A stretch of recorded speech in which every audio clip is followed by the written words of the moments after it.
Welcome to the Hawkeye Sidekick podcast.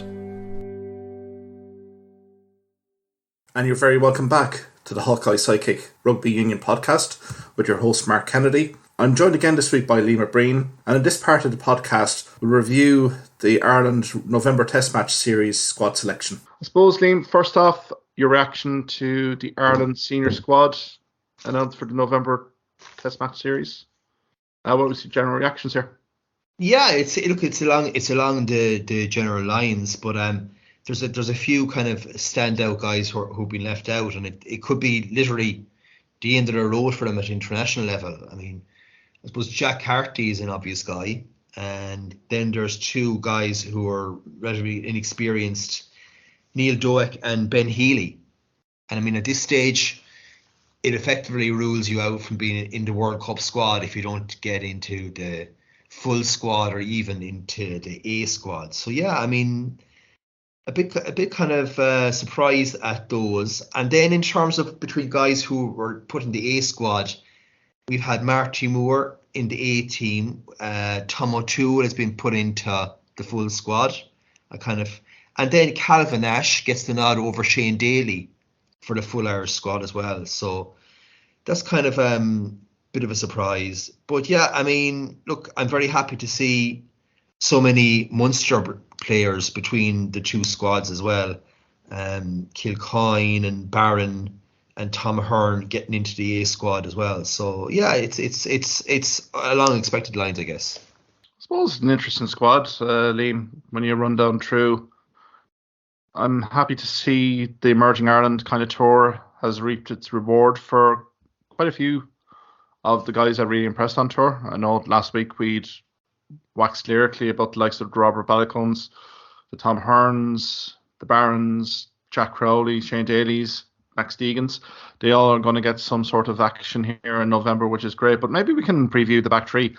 7 selected here in the back three: Robert Ballycone, Mac Hansen, Hugo Keenan, Mike Lowry, Calvin Nash, obviously the debutant here in the squad, Jimmy O'Brien and Jacob Stockdale, who makes a long overdue return. I suppose any general reactions here in that back three squad selection? I suppose, look, firstly, the fact is that like both Earls and Conway have been ruled out, you know, and they would certainly have made the full squad for sure. James Lowe is just kind of recuperating, is going to get more game time as well. Again, he's another guy, you know, that we'd be looking at. But yeah, look, for me, this is the series for Ballycone to shine. You know, this guy is as good a winger in the Northern Hemisphere. Like that's how good he is. He is very strong defensively, and he's just scoring tries for fun. So I'd like to see him. Probably, yeah. I mean, I'd like to see Mac Hansen as well in the back three, and completed then with Hugo Keenan. But like, obviously, all the other guys in the squad, the likes of Stockdale, great to see him back. He still has a phenomenal try-scoring record.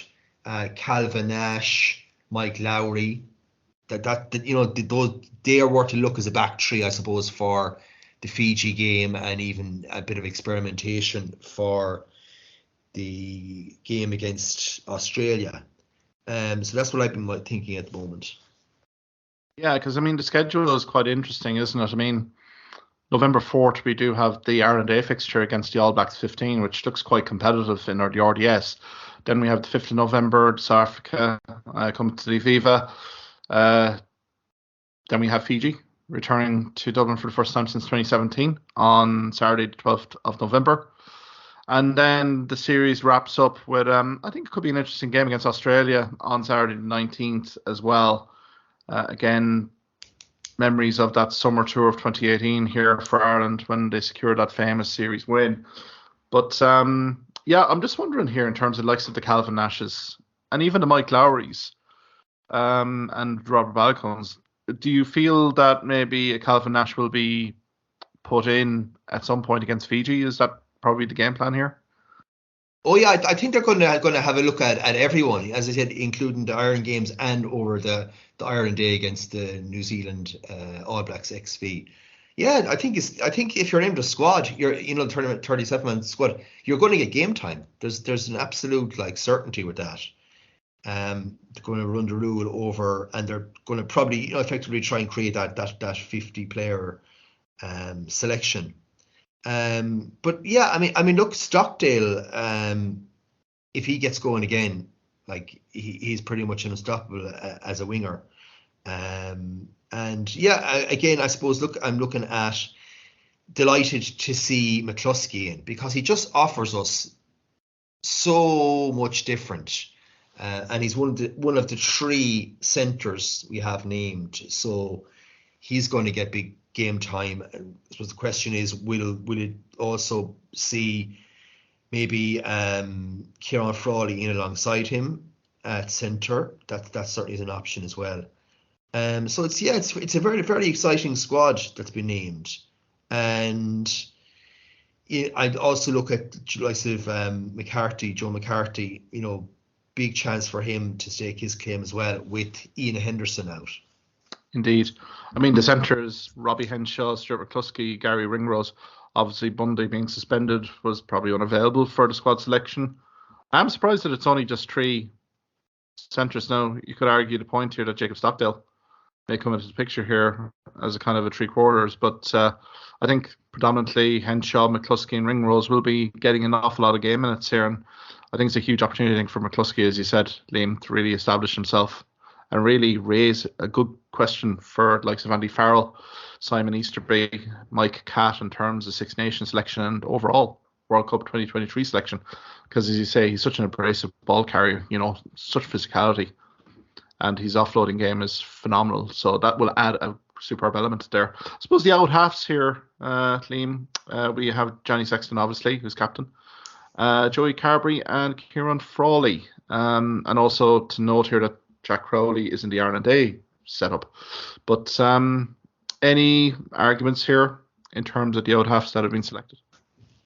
None at all. I mean, as I looked at, we alluded to the fact that Healy and Carty are not selected at all, but like that's because they are well down the selection ladder really this stage. I would be looking at myself. I would have to say I rate Jack Crowley that high that I think he has the ceiling to be even second choice to Sexton come the World Cup. If he certainly is going to get divided game time at Munster as well. And Frawley's just like a footballer, 12, 10. He can play anywhere really across the back line. The question is, I think ultimately that Sexton, while he gets a start in the first game, you're going to have to give the other two guys starts in the next two games after that. I'd agree with you. Definitely Frawley and Carberry. I think you see a noted improvement in Carberry's performance even last week. We'll allude to that in a few minutes. Just in terms of the Bulls, I mean, he senses that the competition is on here. Jack Crowley's come back from the emerging Irish tour with an awful lot of plaudits, and I think from an Andy Farrell perspective, he'll be looking to see Jack Crowley getting game minutes here, maybe to the detriment of Ben Healy here. But I suppose Frawley there as well, over Ross Byrne to a certain extent. I suppose the Jack Carty element as well here. It is probably looking ominous for Jack Carty, I would say right now here, Liam. Just given we're in November, we're kind of in the run into World Cup 2023 after the new year. You'd reckon that this kind of group of players will be what Andy Farrell will be selecting from. So I suppose for Jack Carty, as he alluded to at the start of the podcast, is probably ominous times in terms of international prospects going forward. Yeah, it is. But look, he hasn't really been carrying great form this season, has he? In a underperforming Connacht side. And again, I'm not sure what his contract situation is, but when you look at the likes of him and Healy, and if they're off at the end of the season, they'll be thinking about that after the autumn internationals as well. But certainly, this was last chance to make any sort of impression, because the Six Nations squad would just be almost the nailed World Cup squad. Yeah, to be fair to Jack Carty, he's still only 30. He did sign that 3-year contract with Connacht back in November 2021. So he's contracted to Connacht Rugby Club until 2025. So he's still there. He's still available for selection. But I suppose it's showing the conveyor belt of talent here at 10 now. Particularly with the likes of Jack Crowley, as you say here, Liam could be quite a significant one. I suppose looking at the other halfback kind of pairing here, the scrum halves, we have Craig Casey, Jameson Gibson Park, who is currently sidelined at the moment, and also Conor Murray. So I know you're a big supporter of Nathan Doak here, Liam. So are we presuming Gibson Park is going to be unavailable here for a little bit? But I do see Creelan Blade is in the Ireland Days setup, so I'd imagine he would come straight in to the actual senior squad if Gibson Park was unavailable due to fitness issues. So I suppose what's your read on the scrum half situation? Yeah, I mean, I suppose the first thing is you have to kind of look at consistency. You know, Andy Farrell didn't select James Lowe because he hasn't had much game time, right? And Jameson Gibson Park has had virtually nothing this season, you know, and he gets selected. I mean, it would probably be far better just to go with Murray, Casey, and Blade, you know. So that doesn't make a lot of sense to me. And yeah, certainly, like they're obviously rating Keelan Blade again ahead of Doak as well. So it's quite clear how they're ranking the players. But yeah, I mean, look, Casey, to me, what I like about him is he gives an up-tempo game. And that's something that was certainly over the autumn series we need to really look at, because he offers something different than the other two scrum halves. Yeah, and I think Blade offers that as well, doesn't he?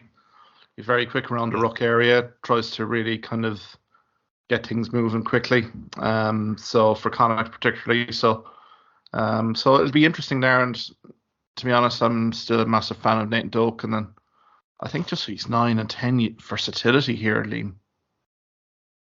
Surely that has to be considered in some training sessions, even during this November International Series, or even during the Six Nations. I mean, surely have a look at the player.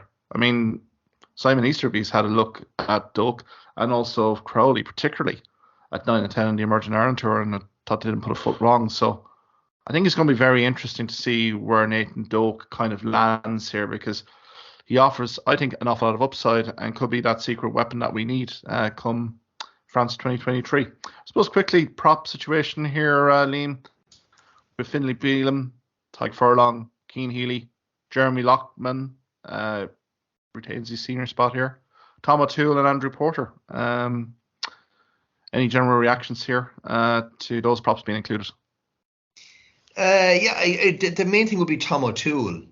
You know, I don't think he's that good a scrummager compared to Marty Moore. I mean, Marty Moore would just have his place on the bench for me, and he can wheeze away all he wants. You know what I mean? If he's going to give 15 minutes at the end of a game, that's going to be good enough for me.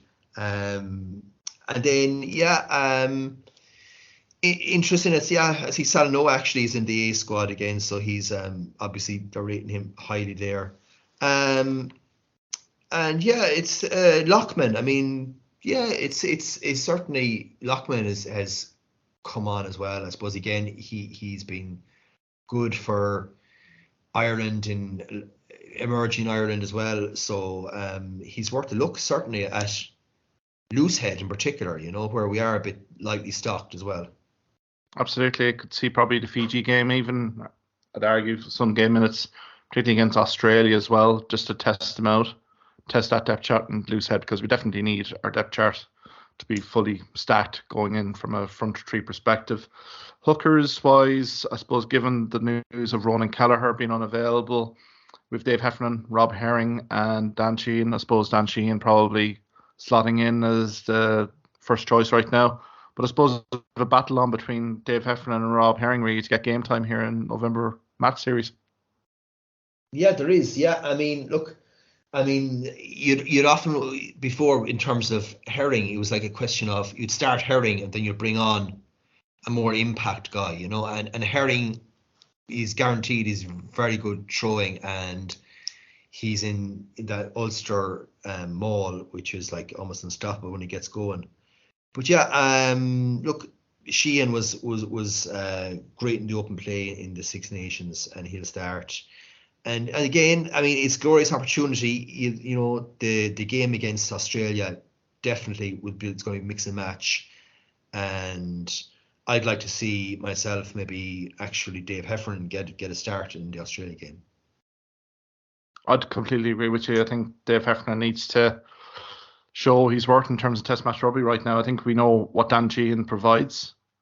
South Africa obviously will be the crunch clash on November 5th. You could definitely put in Ron Herring in Fiji. And then Dave Heffernan definitely coming in against Australia, who do have a very competitive set piece, particularly line out time. I think we definitely need to kind of evaluate Dave Heffernan and Rob Herring here as well. I suppose the significant selection on Ireland Day is that Dermot Barron, fresh from the Emerging Ireland tour, South Africa, is in the A section of the squad. No sign of Niall Scannell here, Liam. So maybe is that ominous signs for Niall Scannell and his long-term prospects of getting a World Cup selection next year? Yeah, it is. It is. I mean, it's funny when there are guys, Munster guys I'm talking about, who are maybe second choice for Munster, who are getting Ireland A call-ups, you know. And yeah, I mean, you look at Salno as well, you know. You've Tom Ahern. So yeah, it does look as if basically Scannell is well down the pecking order, and that's the question too, which is intriguing to me, is what happens from now on, from the autumn on, for Munster selection. You know, is that to be influenced by Andy Farrell saying, you know, these are the kind of guys now that need to get game time between now and the end of the season? Yeah, I think he said he stalled out here, Liam, hasn't he? Given this November Test match series squad, he's going to be asking these guys to play a game, particularly when we get to Champions Cup, Challenge Cup, the Interpros during the Christmas period into February. So I can see phone calls being made to an awful lot of provincial managers here, Liam, to get these guys as much game minutes as possible, coupling that with welfare. So I think that'll be an interesting kind of call across all the provinces. I suppose locks-wise, Tyke Byrne, Joe McCarthy comes in to the squad, James Ryan and Kieran Treadwell. Any kind of issues with any of those four? I suppose you've Ryan Baird as well, that could potentially slot in as a lock if need be. He's selected at back row, but any issues with that selection? Look, you know, for me, I have to say, you know, Ty Byrne is a back row, like, and that's just the way I look at him, you know. So I have him really in terms of back row selection, and I would like to see actually McCarthy and Ryan Baird combination tried, you know. For me, look, there's two guys that I don't think have really turned up for Ireland for many a year, and that's Gary Ringrose and James Ryan, quite frankly, you know. So look, Treadwell definitely deserves his spot as well there. He's been really consistent for Ulster, but that's my thinking on locks, you know, without Henderson obviously being around. Yeah, I suppose Henderson being the big omission, but again, there's an injury there. James Ryan did sustain. We'll talk about it in a few minutes about a knee injury against Connacht in the sports ground. So whether he plays sufficient game minutes in November remains to be seen. But like, it's great to see Tom Hearn in that environment again. He's only going to grow and develop and prosper as a player, and ultimate benefit being to Munster Rugby here after November International Series. And I suppose finally here, we've mentioned Ryan Baird, we've Jack Conan, Gavin Coombs, Craylin Doris, Peter O'Mahony, Keane Prendergast, Nick Timoney and Joff van der Fleer. I mean, that's a very strong back row unit. And then when you throw in the likes of Scott Penny, Max Deegan into the equation here, you know, it's not going to be fun wanting that back row unit, is it? No, it's the source of strength, isn't it? In the entire squad, it's just ridiculously good, like, you know.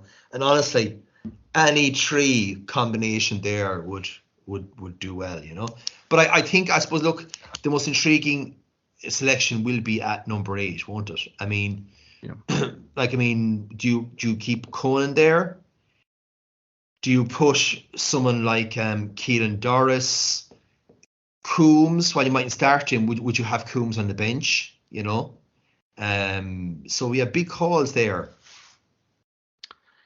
I'd agree with you. I think there's going to be big calls there. I think each of these players provide distinct attributes. I mean, Jack Conan for his mobility, his breakdown work, his linking of play between backs and forwards, phenomenal.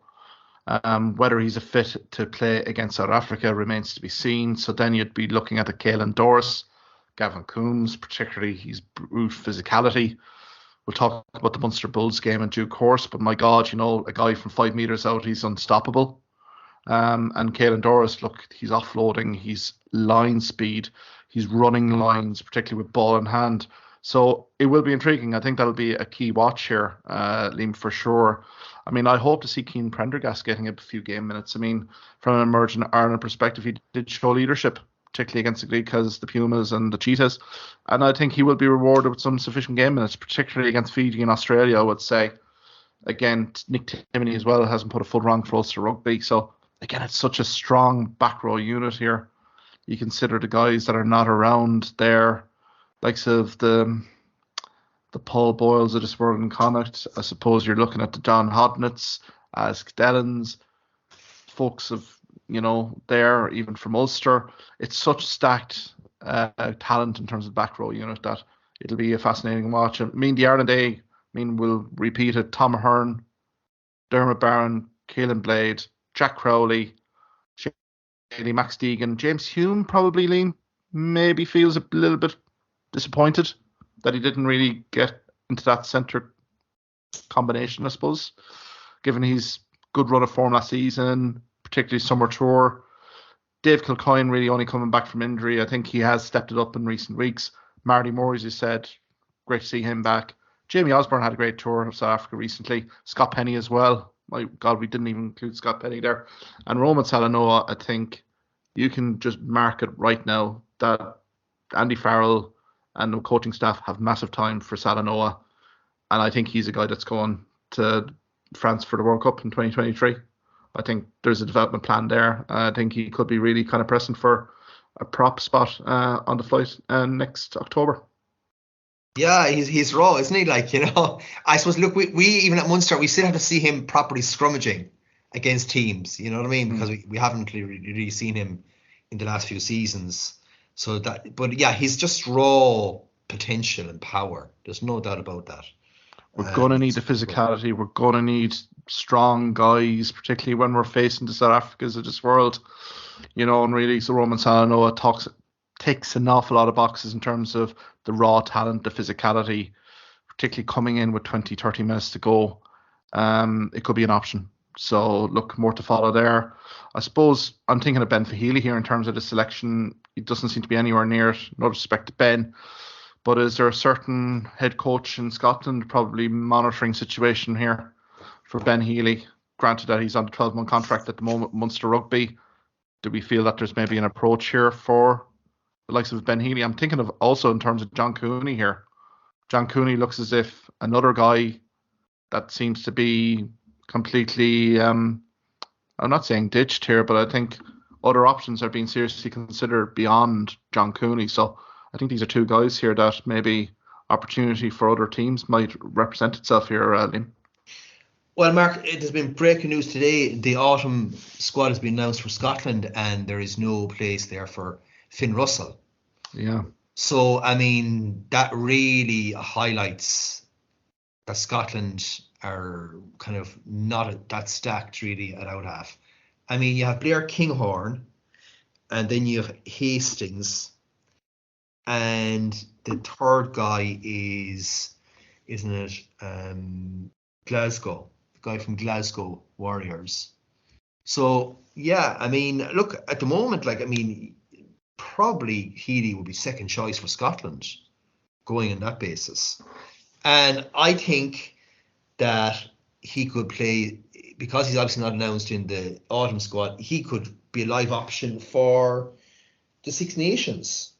And the fact that he will probably announce after Christmas that he's going to one of Glasgow or Edinburgh for next season. That would be enough for him to be still playing with Munster and getting picked for Scotland. And he's got nothing to lose at this stage, He has to, he's got a professional career. He has to think about if he's 5th or 6th or 7th for Ireland to potentially be 2nd for Scotland, that, he has to go. He has to do it. And he can play at the World Cup. He can play Six Nations. John Cooney, I think Scotland are a bit more well stacked there. And the fact that Cooney's is he 32 years old? Yeah. He, that's age is kind of going against him as well, really. And yeah, that's kind of what my thinking would be on Ben Healy. Yeah, because it's been interesting with Russell. I mean, remember that final Guinness Six Nations match in March? He was one of the 6 players that had breached team protocol. They went out for a few drinks in Edinburgh after returning from their win in Italy the previous weekend. So it's Blair Kinghorn from Edinburgh, Adam Hastings. It's Ross Thompson from Glasgow Warriors as well. I mean, you could see Ben Healy slotting in very seamlessly there, even as a backup here for a start. I mean, again, they do seem to like Kinghorn a bit in terms of that 10 position, particularly Gregor Townsend. But I think, Ben Healy here, he's kick, he's distance. I think it would be invaluable for any team, particularly Scotland. Yeah, I mean, we also have to remember this. Blair Kinghorn is very much a running out half. Yeah. With no real kicking ability, right? And also, isn't it Buffelli that does all the kicking? Exactly. Off the tee for Edinburgh. So again, I mean, you're starting a guy for a game who has no kicking record. I mean, it's incredible, really. And as you said, Ben Healy, the boot on him has to be a viable option, surely. I think so, and I think if you're Ben Healy and his agent and family, you really have to consider, in terms of your international prospects now, the Emerging Ireland Tour. It's now been shown that players that went on that tour, on that plane in South Africa, have been rewarded with more prominent training sessions, more potentially senior game minutes at test match level. So I think from a Ben Healy perspective, decision is, do you stick with Munster on IRFU, or do you look and explore your options? And we're just maybe identifying Scotland as a prime example here, but I think Scotland would be very rash to not run the rule over this player, and maybe potentially, given that where Ben Healy is in his contract talk, discussions with Munster Rugby right now, I think that could be an interesting kind of subplot as we go into the rest of the season. Suppose we might depart there. I mean, it's very exciting, those November test match series. I think the Fiji game in the middle will be absolute. Hopefully it'll be a good day in Aviva Stadium, because Fiji in full flow with their expansive rugby will be a joy to see. South Africa, we know, will bring to the table utter physicality and a very structured game plan. And then we have Australia as well, who are well capable of creating expansive rugby out wide. So I think they're 3 very contrasting fixtures. And then you have the All Black 15 game in the RDS as well, coupled with the Munster, South Africa during this as well. So it's going to be very exciting. Thank you for listening to this podcast episode. If you liked what you heard in this podcast, why not subscribe to the Hawkeye Sidekick podcast on either Amazon, Spotify, YouTube or Twitter platforms. You can also follow me at Hawkeye Sidekick on Facebook and Twitter for the latest sporting opinions, articles and reports.